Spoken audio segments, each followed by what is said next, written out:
Manusia bisa menghancurkan mimpimu, tapi hari ini saya mau katakan bahwa visi Tuhan akan terus berjalan buat kamu. Bisa katakan amin?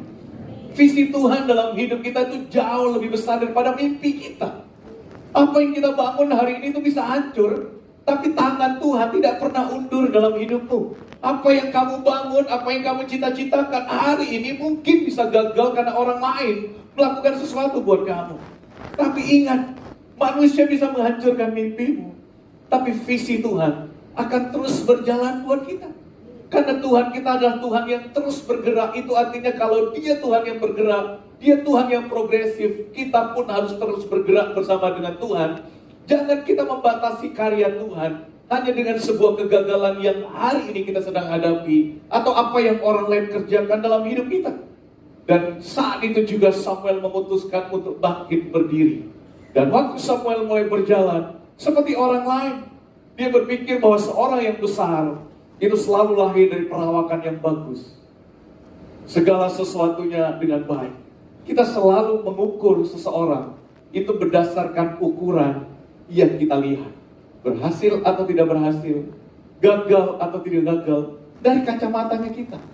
Kita selalu mengukur kekayaan hanya dari apa yang kita lihat. Orang kaya dan orang miskin kita ukur dari mana? Dari mobil yang dia pakai, rumah yang dia tinggal. Padahal saya percaya bukan itu kekayaan yang sesungguhnya. Kita seringkali berpikir bahwa orang yang bahagia dari liburan yang dia posting di Instagram. Pernah lihat video yang istri lagi marah-marah suaminya, terus tiba-tiba suaminya angkat telepon langsung istrinya. Kemudian setelah handphonenya diturun, istrinya marah-marah lagi suaminya, sama suaminya diangkat lagi. Kita nggak bisa melihat hanya dari apa yang kita lihat di depan mata. Samuel pun melihat dengan apa yang di depan mata. Dia berpikir bahwa ukuran seseorang itu terlihat dari perawakannya, penampilannya. Tapi Tuhan berkata kepada Samuel, manusia memandang apa yang ada di depan, perawakan, paras. Tapi Tuhan melihat bukan apa yang dilihat oleh manusia. Manusia melihat apa yang di depan, tetapi Tuhan melihat hati. Ukuran keberhasilan seseorang, ukuran sukses seseorang, ukuran yang sebenarnya yang Tuhan lihat tidak seperti apa yang kita lihat.